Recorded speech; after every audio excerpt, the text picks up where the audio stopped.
Okay, we're on live. We're live. We're live. Welcome, welcome, welcome. I am Queenie Clem, the literary ambassador, and today we have the virtual author book fair #2. We're going to start with Juju Howard. You can take it away. Hello, everyone. I am super excited to be here. I first want to thank Queenie for giving me this opportunity. My name is Joanna Howard, and I'm a wife, a mother, a United States Air Force veteran, an author, and a serial entrepreneur.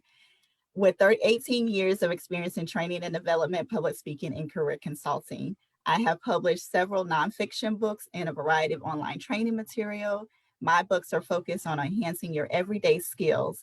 They are designed to provide practical information on how to navigate life and help you reach your ultimate goals. I am passionate about helping others define success through personal and professional development. So thank you all for allowing me to present my new books. I currently have 2 books that are out there. One is called The Mom Chronicles, Navigating Life, Work, and Motherhood During a Pandemic. The Mom Chronicles is a book really just written for every mom who has struggled to balance life, work, and motherhood. The book is designed to give you practical tips on how to remain sane despite the chaos that's going on around you. In this book, I provide simple strategies on how to add balance to your everyday life and how to encourage moms around the world that you are equipped to handle anything that life throws at you. You are equipped for such a time as this. My second book is called Ed the Advisor, and it's actually a children's book. The unique thing about this book is that I wrote this book when I was 9 years old. Now, this year I'll be celebrating my 45th birthday. So that'll tell you how long it's been since I wrote this book. But this is a book that I wrote when I was really young, and it's just amazing to me to see, even back then I had this desire to be an author. I had a desire to help others, and to see everything come full circle is really exciting to me. But Ed the Advisor is a story about a talking goat who gives advice to other animals. Then one day he meets a cow, and this cow has problems that he doesn't know how to solve. So he starts to rely on his friends' advice to help him through this situation. So this book is about how he gains confidence by trusting in his own gifts, talents, and abilities. So today what I'm going to do is kind of read you an excerpt from the Mom Chronicles. This comes from chapter 1. And chapter 1 is titled Overcoming Fear and Anxiety. And I'm going to start off on page 2 where it says, I thought I was handling everything in strides. However, that was just an illusion. Internally, I was at my breaking point. Dealing with the unknown was taking a toll on my emotional well-being. I was scared. I felt like I could not discuss that fear with anyone. I began having trouble sleeping and constantly feeling on edge. I started having chest pain and began to feel anxious. Simply going to the store would cause a panic attack. Wondering which stores or building would require me to wear a mask. Not being able to find common items like toilet paper and hand sanitizer, Clorox swabs, they only increase my anxiety. Then I began to fear what would happen if I got infected. How would I isolate myself with 3 other people in the house? Would I pass the virus on to my family? Would I die if I got infected?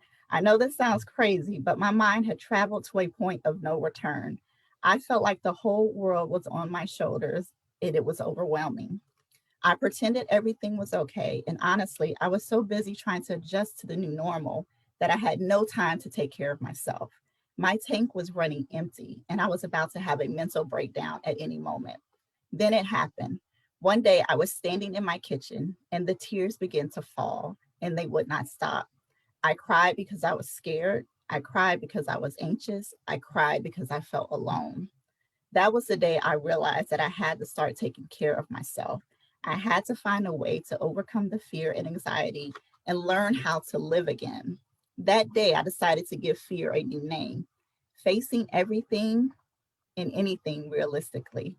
This acronym helped me release fear and anxiety and stay focused on the things that I could control.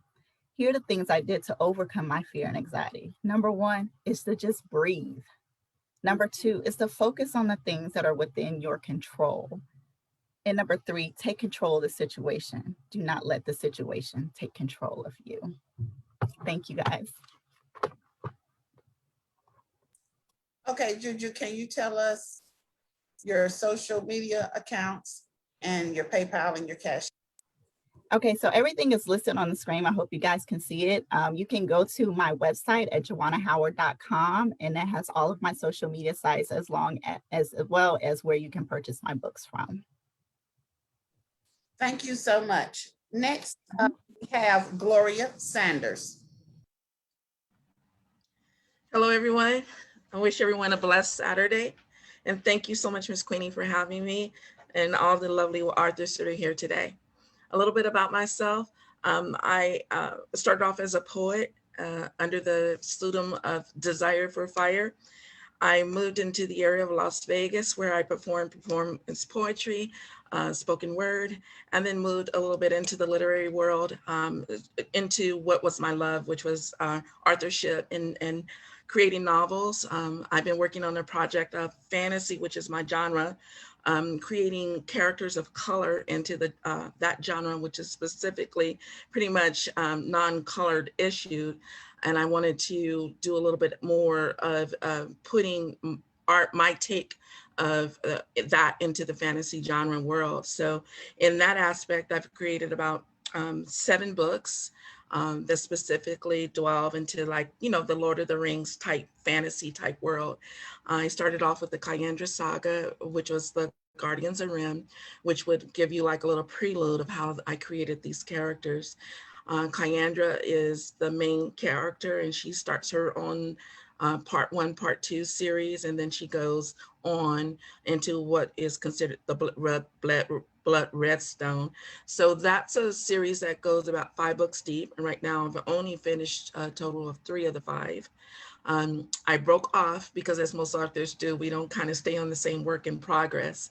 But I ventured into more of a mature, for a request of some friends. They wanted more of a mature read. So I did a Black Vampire series because of the popularity of it, but I did a take on it and created a 3-book series, which now is going to tend to go into a 4th book series because I couldn't end it the way I really wanted to end it. And that's a 3-book series.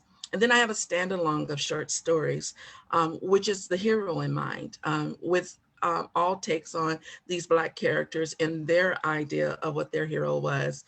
And that was, does the world need another hero? And that's kind of like my motto, does the world need another hero? And I say, hell yes, it needs another hero. And so I'm right now in the process of creating a 3 more series, My Shadow and Shade. So look forward to those. They're not out yet, so I just want to focus on the 7 that are so you have 3 mature reads for adult series, and then you have some more that from 16 on to an adult that can read Does the World Need Another Hero, or the Kyandra saga. And so I like to read from, actually, though, the mature read, which is the Black Vampire series, the Asunder.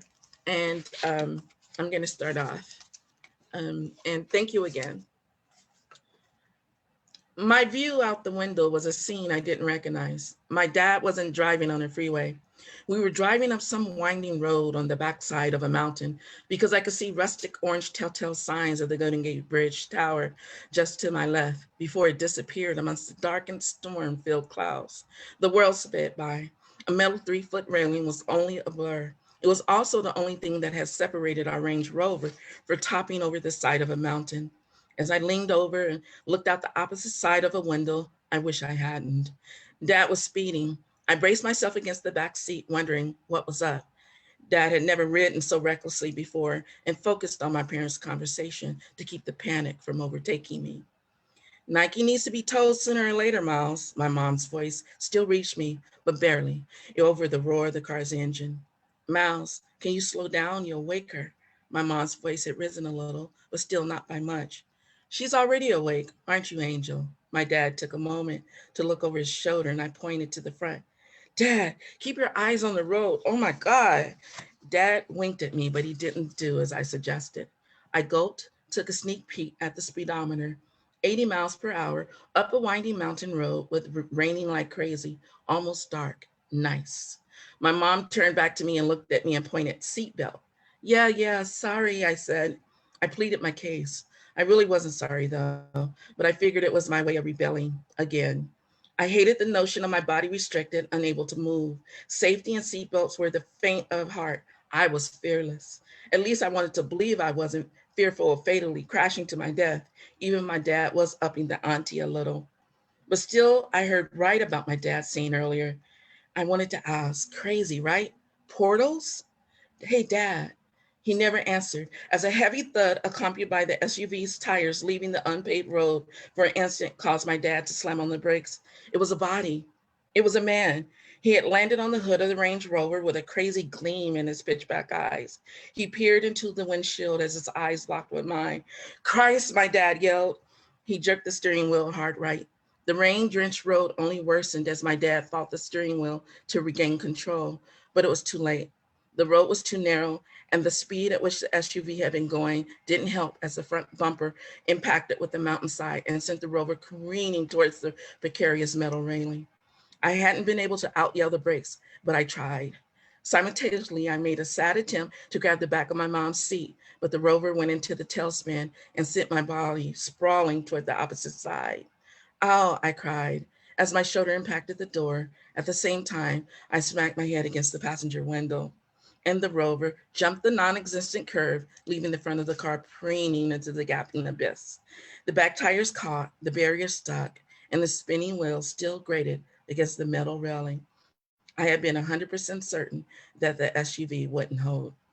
So this is kind of the beginning of the tale of Nike and how she begins on her road to um, be, being aware of the Black Vampire series. And so that's just a short of my writing, trying to keep it exciting. And everyone can find me on www.fantasy-arthur.com, which is my website. I have different worlds created in the webpage where you can go to the fantasy world of Kyandra, you can go to the fantasy world of Does the World Need Another Hero, or the fantasy world of the Black Vampire series, the Blood Bond series. So you can find me on that website. You can Google me under Desire for Fire, and I should come up as well for any of the PayPals under Desire for Fire 23. So Desire for Fire 23, and you add that in. It can be either PayPal or Cash App or Venmo or Zelle. You can find me under the Desire for Fire 23 at gmail.com. And the website, all my books are available on Amazon. So it's www.amazon.com and then /Arthur and then /Desire for Fire. So if you remember the keyword Desire for Fire, you can pretty much find me anywhere. But thank you for the opportunity. I hope you enjoy my books. There's something for everyone. Of course, those were a mature read, but there's also a fantasy read from ages 14 on up in my series as well. And thank you for the opportunity. You're welcome. Thank you, Gloria. Okay, next we have Noreen Henry.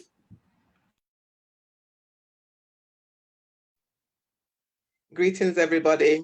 Happy to be here. Thank you, Queenie, for putting this on. And I am Noreen N. Henry, and I am an author of I am a 7-time international bestseller with a 20 published book.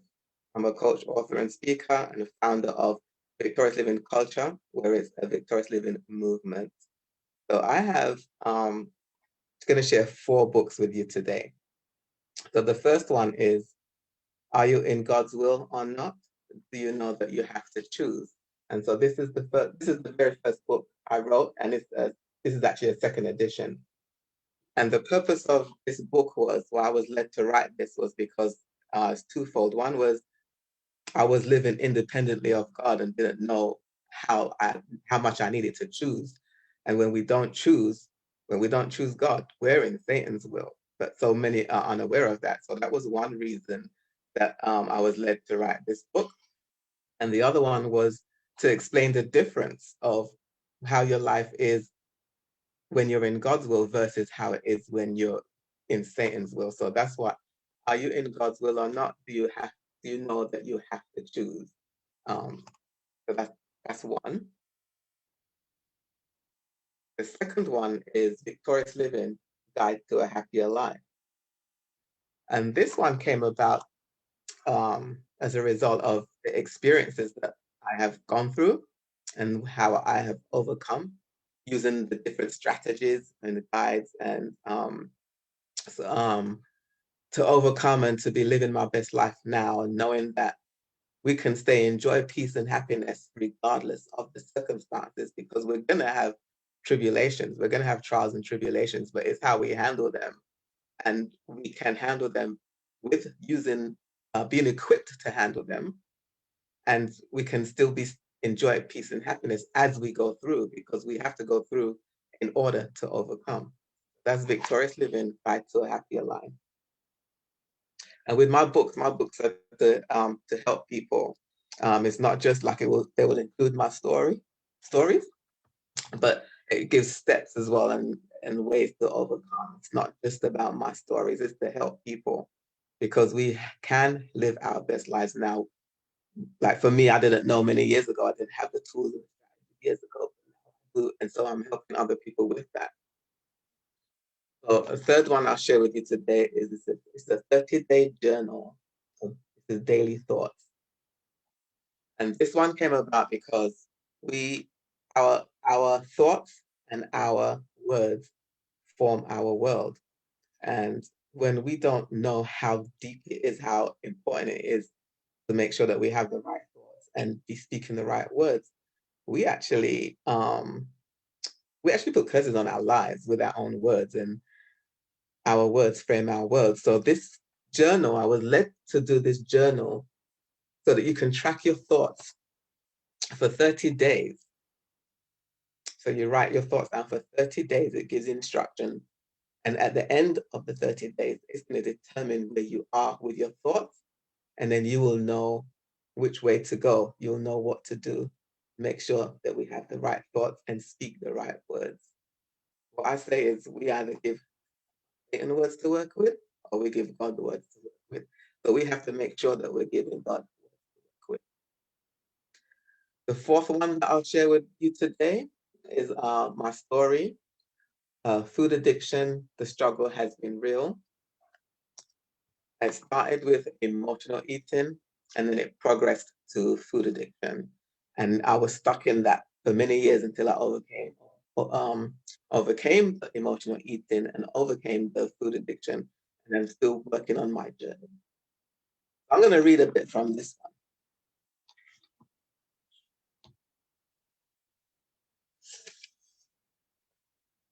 Beginning.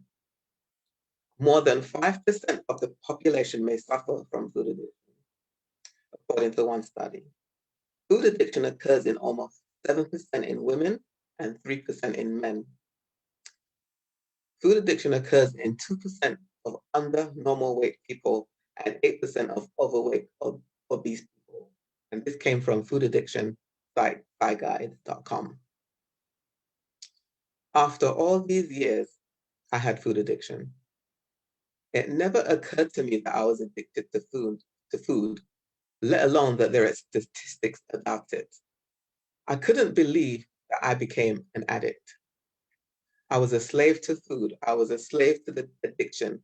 I didn't realize that I was a captive, that I was in complete bondage to food. This is my story of how I began to gain weight and how I struggled to lose the excess weight for many, many years. Just like the Israelites, I was going around the same mountain over and over and over again, trapped in the same vicious cycle and fearing that I would never be smaller in body size again. I prayed continually for the Lord's help. He gave me the courage to admit to myself that I was a food addict, and then he gave me another dose of bravery so that I could be vulnerable and share my struggles with you in hope that my story will help you find the freedom and victory that you desire. I couldn't hide my weight issue. The struggle was obvious. People didn't understand that I had an eating disorder and would say things to me like, just don't eat. What's wrong with you? What's the problem? Just lose the weight already. Continued. But they really didn't know that there was a reason for the struggle. I didn't know either. With every question or every judgmental glance that I received, more shame set in, and I would go inside myself and hide. This pattern caused me to turn to food for comfort, creating the cycle that I seemed to be powerless to. I felt like the Apostle Paul, who said in Romans 7:15, I don't really understand myself, but I want to do what is right, but I don't do it. Instead, I do what I hate. I had developed a weight problem that caused my overeating, which was the reason I received statements that caused me to spiral into a shame cycle that eventually led to binging food, thus causing me to gain more weight, and the cycle would continue. My cycle was crazy, and yet I seemed powerless to stop it. I find that people in general don't often realize there is a deeper internal problem going on that results in struggles, in my case, with food and weight. And people typically have no idea just how hurtful their words about someone else's weight can be. As I mentioned, there was a time I didn't know there was a reason for the struggle, and that there has been a reason that it hasn't been easy to just not get the excess weight off. The struggle to remove the excess weight started when I was very young, and again, I didn't know that I was struggling at that time. When I was growing up, I thought I was fat. It was after I gained the excess weight and while looking at childhood pictures that I realized I wasn't fat when I was growing up. The lies we believe, and for years. So that's part of my story, one story. And again, as I said, my books, I give information on how to help people to overcome, I don't just give my story. So I can be reached over the social media platforms. Facebook is Noreen N. Henry. Instagram is Victorious Noreen, and my website is Noreen N. Henry, where you can find my books. And what else do I need? My PayPal is Noreen N. Henry. There's an extra N in the middle. And my Cash App is Victorious Living 7. Thank you again. Thank you, Noreen. Thank you so much. Next, we have Avalon Brown. Hi, yes, my name is Avalon Brown. I live in Milton, New Jersey. I have several books. I am a registered nurse. I've been a registered nurse for 39 years. I presently work in the area of infection control. So I started writing back in 2012, and my first book was called, it was The Devil All Along, and it's a memoir of my nursing career and all the struggles that I went through as a Black nurse in the hospital, and how, you know, God helped me get through the struggle then to keep me from never quitting with everything that I went through. My second book is a bibliography of my father's life as wanting to be a bishop since he was a young man, growing up, becoming a bishop, founding his own church. And then before he passed away, he mentored a young man that came into the church at the age of 25 and mentored so that he would take over the church when he passed away, made him the bishop.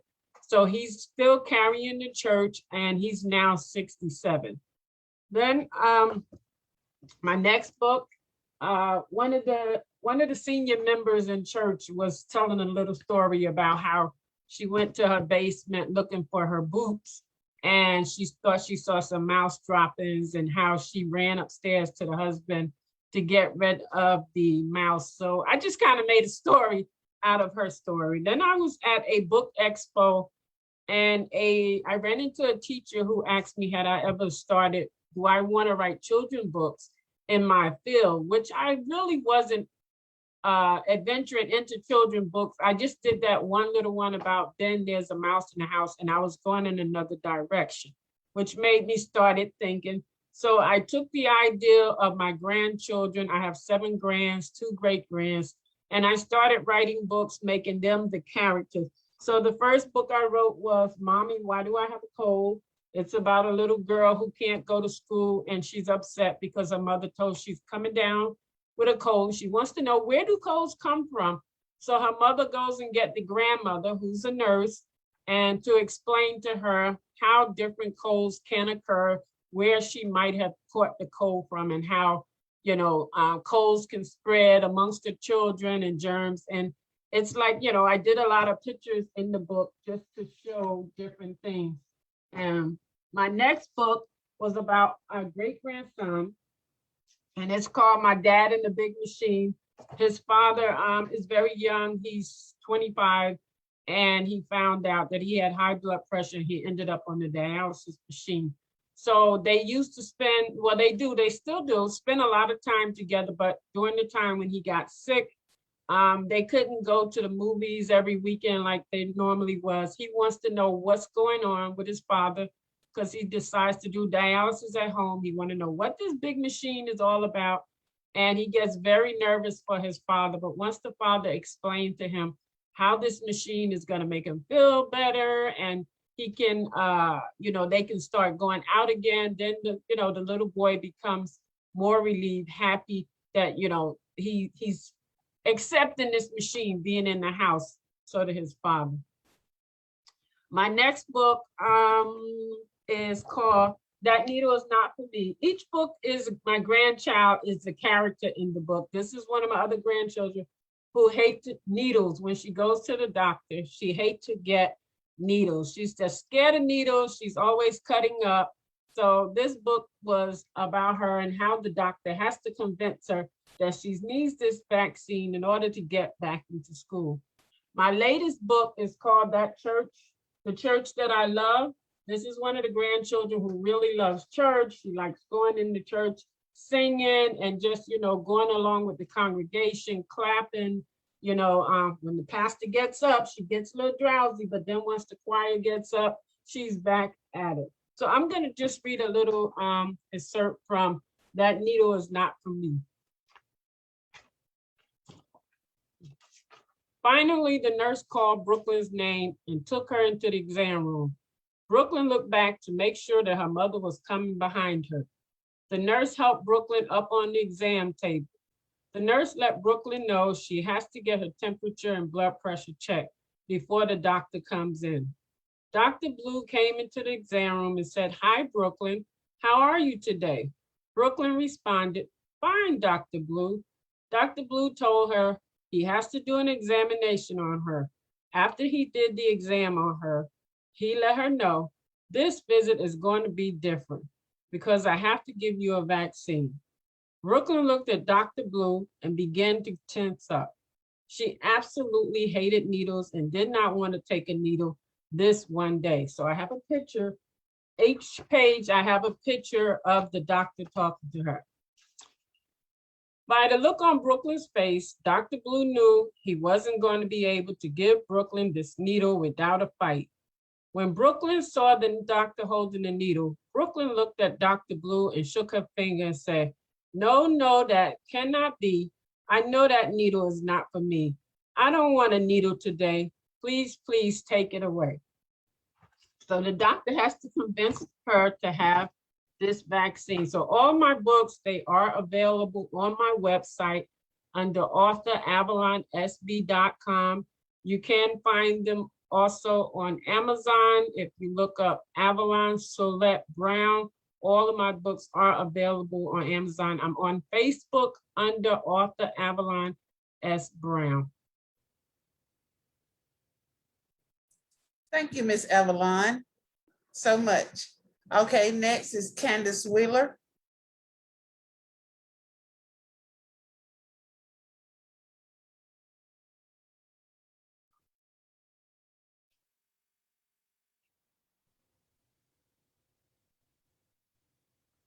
Hello, am I next? Yes, you're next. Okay, I'm sorry. Okay, I'm sorry. I have a little internet connectivity problems. I apologize for that. I didn't hear that.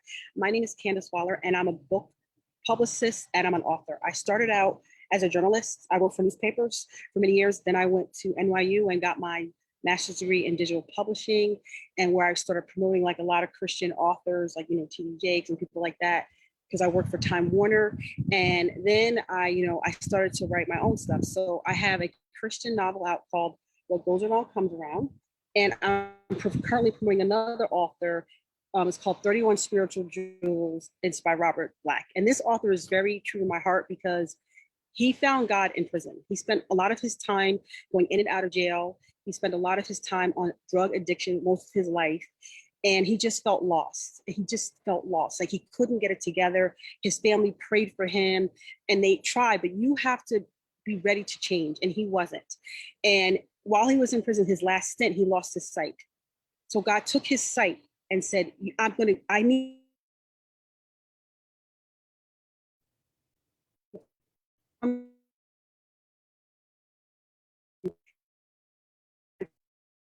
to share that. 31 is for the days of the week. Like it's just inspirational message to help you if you're down and out. If you read this book, it'll really touch your heart because he's gone through a lot, this man. And his story is the one I love the most is called The Unfortunate Three. And the text is taken out of Psalm 105:15. And it says, "Do not touch my anointed ones, do my prophets no harm." And he says, during my high school year, there was 3 fellows that constantly came against me. And they were all football players, and it was ongoing battle. And however, their threats and attacks only came from these 3 people. And even though it was a team robbery, he says, I felt it was a personal attack on me. They attacked me verbally and at times tried to attack me physically. Years later, in my 20s, God showed me their faces and I heard him say, anointed. I also found out that all 3 had died in early death situations.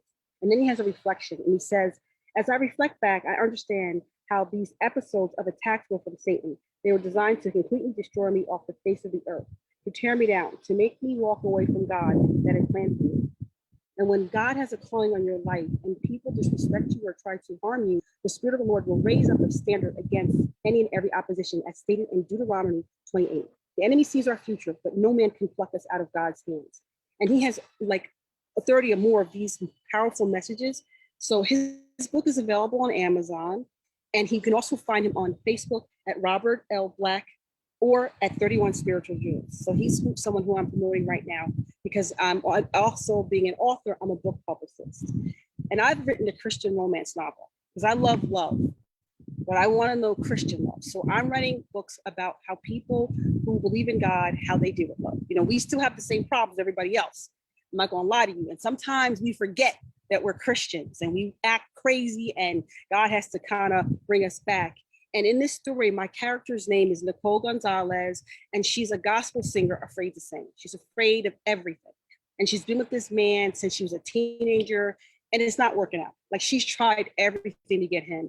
You know, you can't make anybody love you. And I wish if I could talk to women and myself and my younger self, you have to love yourself first. You can't make anybody love you. And she's at the cross. This man, she's done everything. Sex, he still don't want.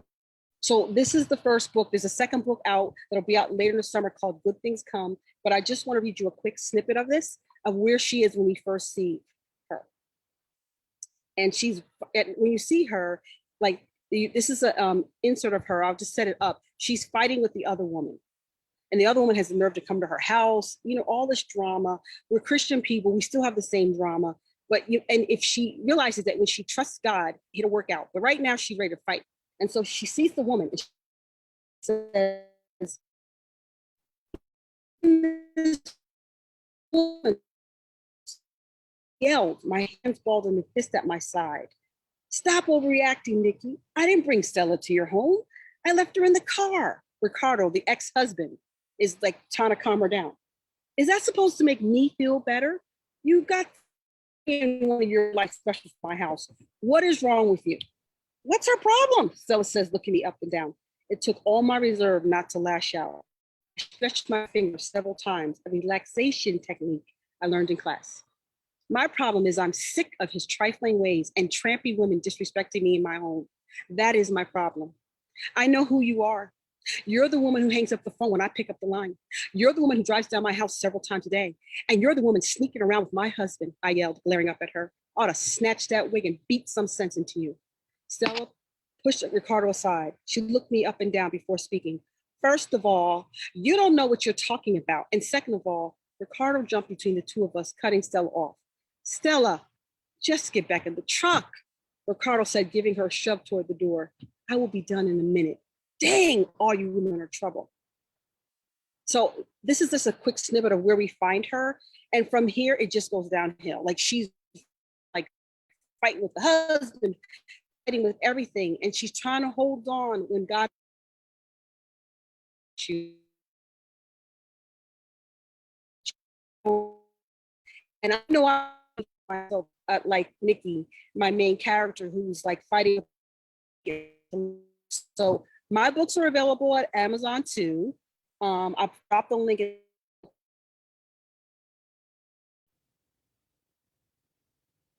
CandaceWaller.com. I'm also found on Twitter, Instagram, and Facebook at CandaceWaller.com as well. So thank you so much for the opportunity, Queenie. And I loved hearing from the other authors. I'm very inspired by everybody here. And thank you so much. Welcome, Candace. Thank you. Next, we have Ro Brady.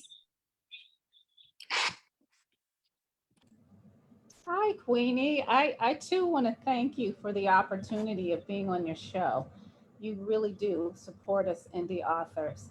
I want to tell you a little bit about me. I am a retired school teacher. I retired after 28 and a half years or so of teaching special education, English, and math. And when I retired, I decided I wanted to write, but I started off writing plays. So I'm also a playwright. I have written and produced 3 community plays here in Harrisburg. So after I wrote the first play, I decided to go ahead and turn the play into a book. So I turned my first play into a book called The Warm Heart of Steel. And that book won the Emma Award. The Emma Award is a book award given to diverse writers who write romance. And I won for the suspense romance, for the best suspense. But the book I want to share with you today is the second book in a series of 3. What I did was I rebranded myself. So the picture that you see behind me is the one I'm going to share with you today. It's called Surrender. I write historical Christian fiction. I too, like you, Candace, I want to be able to show the world that Christians do have fun, they have romance, and in particularly, I write from the period of the 60s. As you all know, the 60s was a turbulent time for African Americans. They really struggled with segregation, racism, just very similar to what we're struggling with today. But the writing that I do is I want to be able to show the world that there were people who were struggling with such great problems that they came through it with grace. So the story that I'm reading today, or the excerpt I'm reading today, is about the character Nezzy. And I just want to show you a little bit about some of the things that she faced. That morning would haunt me forever. His eyes were still open, bulging from their sockets. Whoever did this to him had taken his dignity. His pants were hanging limply around his ankles. Falling to my knees, I looked up at him. Tormentors had taken his manhood along with all of his fingers. Where the leaves had fallen from the tree below his feet, there was a pool of blood. The blood dripped from his body like chocolate syrup dripping from an ice cream cone. My body trembled, and I fell quickly to a bottomless dark pit. Silas Wilkerson's swollen, stiff body hung from the top branch of the large oak tree at the edge of Murder Creek. The back of my nightgown was wet with sweat. I struggled to catch my breath. I threw my legs over the side of the bed. When I did, a wave of nausea grabbed me, causing me to run to the bathroom to release the contents of my stomach. This dream about Grandma and Silas haunted me ever since I left Campsia County a year ago. I could never seem to escape it. When I left, I did all I could do to escape the horrible memories behind me. Now was the time for a fresh start. I had been cleaning houses during the day and coming home to my empty apartment here in the Hill District of Pittsburgh. Why not fill my evenings with something that would bring a little money to my pockets? The Copper Pipe Lounge needed a new barmaid. Tonight, after work, I was planning on applying. A little extra cash could mean the start of a new beginning for me. I pulled myself together, threw on my maid's uniform, and headed out the door to catch the bus.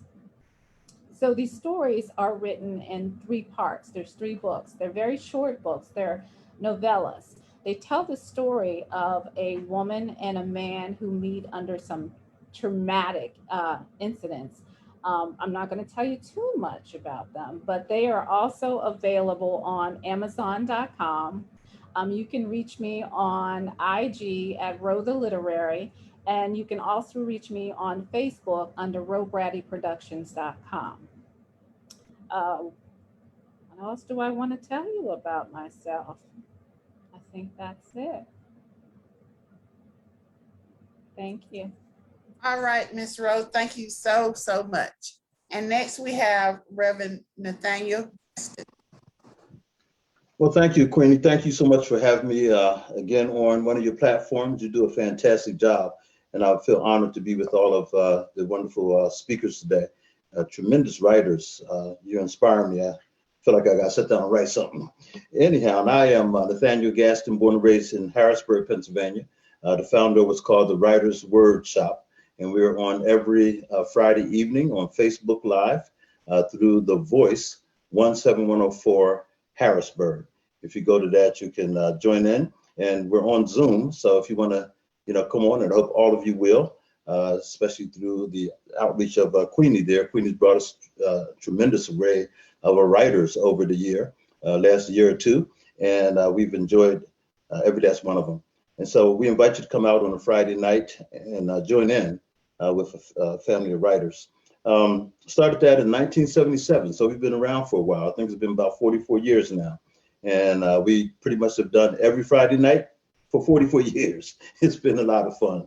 And we've had some great writers come through, like Wyndham Brooks and Haki Mahabuti and, Mary Baraka, one down the line. And then, of course, we've had the great writers like yourself as well. And so I'm an author of a couple books. I have a novel called The Visit. I hold that up. And The Visit is a novel. It's my first and only attempt to do a novel. It actually started out as a play that we performed. My brother, actually, who was a tremendous writer and director, actually directed the play and really brought it to life. And someone said to me, this ought to be a novel. And so it took me a while, but I finally put it into the form of a novel, and I'm really proud of the production of it all. It's about a family who has secrets, sort of like secrets that we had in my family, okay? I found out that as I was moving into the 12th grade in 1969, that I had a whole family of brothers and sisters I didn't know anything about. They were my half brothers and sisters from my father's side. And when I went home and asked the question, does anyone know this young lady named Mary? Yeah, that's your sister. What? Everyone knew it, but we never talked about it. And I'm going into the 12th grade, Joe. And so I always thought that was kind of interesting, what we don't talk about and what we hold on to. And so the book is about what we discover about one another. It doesn't matter how close we are. If we don't talk about it, we don't share it, we don't know it. And so the book unfolds and allows a family to, begin to talk about some things that they never talked about and to gain a greater appreciation for one another. Of course, there's always that one person that's, we call it in social work terms, the identified patient. And so her name is Mary. She's the one who's lost her children and to the system, and she desperately wants to get them back. Her mother and father trying to help her. The father not as much as the mother. And then, of course, there's this aunt that comes in as well. And the whole story unfolds where there's some unveiling, thanks to an angel who comes in. Her name is Angel, but anyhow, she comes in and begins to, bring some things out of each and every last one of them. And the story goes on from there. So anyhow, I'm real proud of that particular story and hope to do more novel writing. I'm mostly a poet, and I have a book of poetry. This is actually our latest attempt. This is an anthology from the Writer's Word Shop, and it's called Our Words, Our Voices. And we have 15 or 16 writers, Roe Brady being one of them, who was an excellent writer, as you know. And we have others from Dr. Kamika Williams Witherspoon out of Philadelphia, Temple University, to a number of people here in the Harrisburg area. Really proud of this anthology, and it's our, I think, third attempt to do an anthology through the Writer's Workshop. I do write currently for a local periodical, a newspaper, if you will. It comes out once a month. It's called Black Wall Street, And I just picked up the July issue, and I have 2 articles in this particular paper, one on Miriam Makeba, and she is, of course, the great singer from South Africa, and then also Sister Miriam Makeba, I said her name right, and then also Shirley Chisholm. I did an article on both of those ladies, and I try to do historical articles on African American people. I consider myself an African American poet or African American writer, and always have. And people say, "Well, why Africa?" Because that's my focus. That's what drives me. That is my perspective, and I'm just true to that. And so that's what causes me to write. I do have a journal out called Learning Self-Therapy Through Writing, which a lot of people have used over the years. I've had 2 editions. One came out in 2001, and we revised it in 2013. And thanks to good folks who lived in Harlem, New York, and other parts of the country, they've used it quite a bit. So it's gotten wide distribution, and it's used in many different ways. And the journal itself talks about you.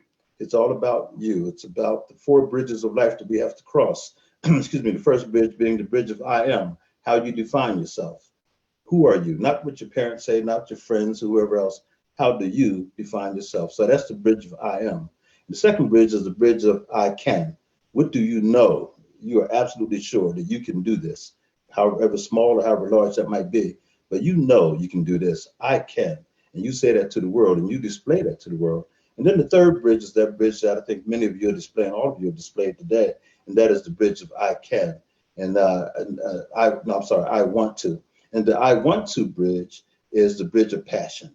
It's what you want to do. The reason why you are writing, the reason why you are teaching, or whatever you find yourself doing, and you're doing it with passion and heart. That's the bridge that you've crossed, because that's the bridge that you know that you want to do. I've met many people in my life. I was a basketball player, track man, all that stuff. And the one thing I always kept in my mind, that I knew brothers who did not make the team, who didn't try to make the team, who could outplay me, who could outjump me, outrun me, but it had nothing to do with them having the ability. It had everything to do with them having the desire and the perspective to get it done. And I bet even a great Michael Jordan, well, I don't know about that, but Michael might say the same thing. You meet people along the way, you say, whoa, you're just shocked at their talent. But if they don't have that passion, if they don't have that desire to get it done, it just goes unnoticed. The great Don King said, if you set yourself on fire, the world will come and watch you burn. So the question is, are you on fire for what you're doing? And then the fourth bridge, of course, is the bridge of I will do it today. I am, I can, I want to, and I will do it today. Whatever you say you're going to do, if it's writing that book, getting that degree, whatever it is you're saying you're going to do, get started now, because tomorrow is not promised. So I am, I can, I want to, I do it today is the basis of learning self-therapy through writing. We also have in there flushing sessions, as well as contracts with yourself. The great Marian Edelman once said, every day you should get up and give an assignment to yourself. And I agree with that. So that's what I've tried to do. I don't always do it, but I try to do it as best I can, in my life. And so I do those things. I have another book called, this is an old collection of some of my poetry. It's simply called By Any Words Necessary. And of course, that's a play on, the great Malcolm X, by any means necessary, but by any words necessary is what we do and how we get it done. And also have a little book here called All Things Considered, which is a collection of some of my poetry, as well as just some writings. It's a collection of essays. I used to write an article for all the national Black newspapers, simply called Consider This. I was a member of the National Alliance of Third World Journalists and had a chance to meet with and work with journalists from all over the world who were about, doing some serious research and study and protesting things. And so having done that kind of work, it's allowed me to, be introspective and give my opinion on things that I think I have a voice now to, speak up and say some things that matters. At least it matters to me. We talk about Black Lives Matter, absolutely. And we were saying that back in the 60s, by the way. And now, we are saying it even louder. And to me, that's extremely important. I'm a pastor of a church. When we first founded the church, it was called the Mani African Christian Church. And that came out of all of us who are part of that church to make a different world for African people. We're now part of a denomination. We were always non-denomination up until 2 years ago, and now we're called the Imani Redeemed Christian Church of God.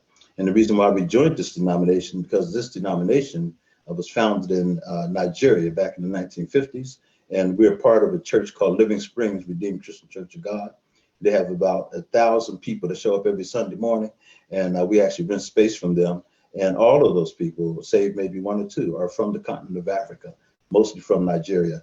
And they are incredible, artistic and creative people, very businesslike, no nonsense. They don't talk about being Christians. They show you who they are in terms of how they live their lives. I'm very impressed with them. So we decided to join up with them, and I'm glad we did. So anyhow, I'm going to read just, everyone else is ready from the novels and this and that. I actually did a children's book too, by the way, and it's called Candy from Heaven.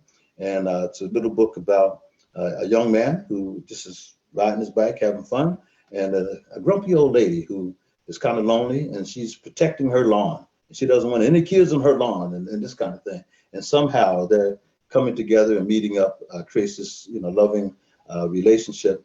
And it's a book that I'm very proud of. And it's been out for a while, and a lot of people have, gotten it and made great comments about it. And it's been encouraging me to do another children's book. And once I stop being lazy, I will do so. But I am looking to do more children's books. But just a little bit of poetry real quick. This one is called I See You. And just give an example. I call it poetry, but it's really spoken word. So I see you, fist in my face, long thin razor slicing my throat, my lifeless mutilated body chained and drugged behind your old rusty pickup truck, which is covered in backwoods dust and poverty stains. I see you sniffing the air as if a dog just crapped on your well-worn shoes. You sniff and frown and stare at me like I'm a decaying, rotten, stinking corpse invading your holy space. You mumble through cracked, barely parted lips, low enough not to be heard, but felt enough to hurt the spirit of anyone paying attention. You smell like fresh scaled fish and month-old chicken livers left in a hot August sun, but you sniff the air surrounding us, searching me with dead, soulless eyes, as if to say, nigga, you make me sick. I see you. You are trapped in a dream determined, a dream deferred, a dream denied, a nightmare called America. You were told and sold a Bill of Rights and given a substitution for the Constitution that informed you that you were and are better than me. Better educated, better civilized, better cultured, harder working, better skills, better relationship with God, better regardless and regards for life and all that is sacred. From birth to this very moment to our encounter, you were told that you are better than me, blessed and highly favored. Now that the truth of the lie that you have lived all these years is uncovered, naked and exposed for all to see, even you are constantly searching for a reason to dismiss and diminish me. In order to make this right, you convince yourself that I must have cheated the order of nature, God's divine plan for mankind. I see you, both inside and out. No need to envy me. If you really knew how difficult it is to wear my shoes, you no doubt would not want to walk in them. No need to long for the fine clothes that I wear. Each thread I earned at great cost. The price almost killed me. No need trying to show me how much you hate me, because I see you wishing you were me, and hating yourself because the feeling won't go away. So you stay stuck in the fantasy of better land. In your fantasy, you are better than me, no matter what the reality. I see you. So I just smile and walk away, and I'm all the better for it. But be warned, my brother, my sister, tomorrow may be different. I'm just saying. Thank you, Queenie. By the way, you can get my books and then check me out on Facebook. Just go to Nathaniel Gadsden, Gadsden, and have a Facebook page. But also, if you go to www.livelifeesteem.com, You can find, information about our business, which is the Life Esteem business. My wife and I do a television program. Every Sunday morning, we've been on for over 27, 28 years on a CBS affiliate here in Harrisburg. We also have, a organization called Life Esteem that does addiction work, family, all kinds of family programs that are nationally what you call evidence-based programs. We've been offering those for years through, all kinds of funding. And then also we have the Writers Workshop listed on there, as well as our church and other things that we do. So God bless you all for what you're doing. Thank you again, Queenie, and just love the work that you're doing. Continue to do it. Thank you. Thank you, Reverend Gaston. Thank you. And last, we have Latasha Morton.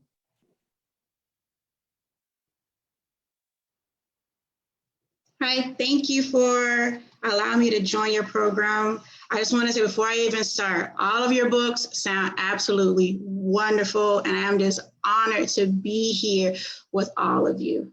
I am a new children's book author. I released my first book, Black Boy Be You, last year in September. So I'm definitely honored to hear all of these wonderful authors that are just giving me more inspiration to continue writing. I personally enjoy writing children's books. I am an elementary school teacher. I have been teaching for the last 15 years. So that is my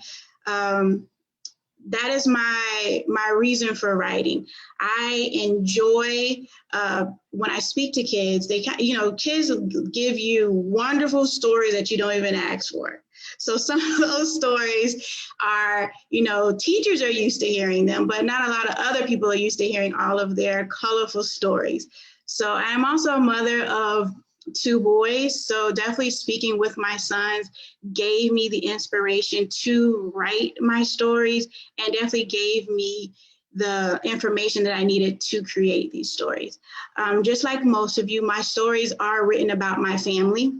My characters are my family members. My first book, Black Boy Be You, is my son Isaiah. So I actually used his picture when I was speaking with the illustrator. I used his picture to create the character Isaiah. And I have 2 books out currently. My second book is What Do I Do With This? And since I am an elementary school teacher, a lot of my children books deal with literacy, early literacy, and self-love and self-expression. So especially with African-American children, it's difficult for a lot of them to understand what's going on around them. They might not pick up all of the clues that they hear from other children or they hear from adults. So I try to write books that'll help pick out some of those things that they can understand, and understand that, yes, everyone in our world is different, but there's absolutely nothing wrong with them. And as a mother and an elementary school teacher, my stories are meant for parents that have infants up until 8-year-olds who are able to read the stories on their own. And I build my stories around real life events. So my first book, which is Black Boy Be You, which I'll be reading from today, I wrote it as to when we were home during our COVID break. A lot of the schools were on Zoom and we had to teach from home. So I was at home with my own children, and I was explaining to them what was going on the television, the things that you are hearing on the radio, and they didn't always understand everything that they were seeing. And it was kind of different with them to understand that was you're stuck at home. Then while you're watching TV, you're listening to you're seeing the protests, you're seeing all this chaos that's going on TV. And that was what prompted me to write my first book, because I had to explain to my children what was going on. So I said, okay, maybe this is something that other people might also need help explaining to young children. So with my first book, Black Boy Be You, it was written for young children to understand that, in this world, no matter what people say to you, you are beautiful and great just the way you are, to be proud of yourself.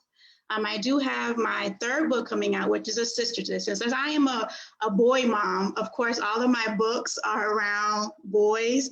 But my niece asked me, she said, Auntie Tasha, why haven't you written a story about girls? So my next book will be towards towards our young female readers, and it will be Black Girl Be You. But the first one, of course, was written for my own children at first. And I'll read a couple of pages of it. And it is definitely right on. All my books are pictures books. And that was another one of my goals. If you look at some of the illustrations, I wanted to make sure that I provided positive characters for my stories. As an elementary school teacher, a lot of our books don't have African-American characters. That is definitely one thing that I noticed as a teacher. We don't have a lot of African-American characters. So I wanted to make sure that I focused on African-American children so they can see a book that looks like somebody in their family might look like them. So that was definitely one of my goals as I was creating my books. So I start off, Isaiah got up early, ready for the day.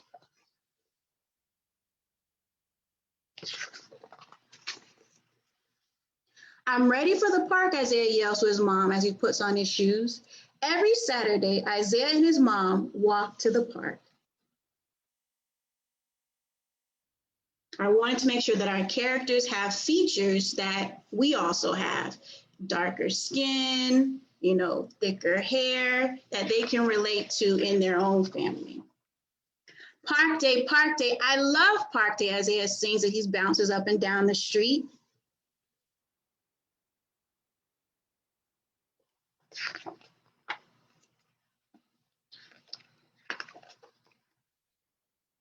I see my friend's mom, he yells as he runs to the slide.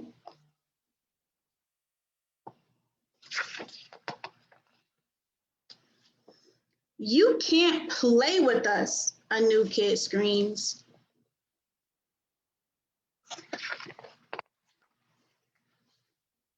Why? Asked Isaiah. You can't play with us because you're different, the new kid says.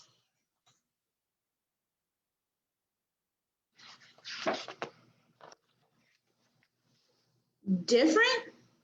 Different? Isaiah repeated out loud. What makes me different? He asked himself.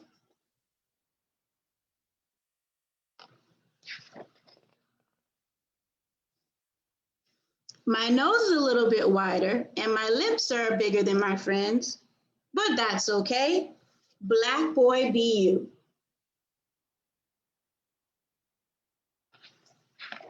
And I'll read one more. I wear my hair differently than my friends, but that's okay. Black boy be you. So our character, Isaiah, goes through the book picking out some of the differences that he sees amongst himself and his friends, but then he also realizes that even though we all have these differences, that there's absolutely nothing wrong with them.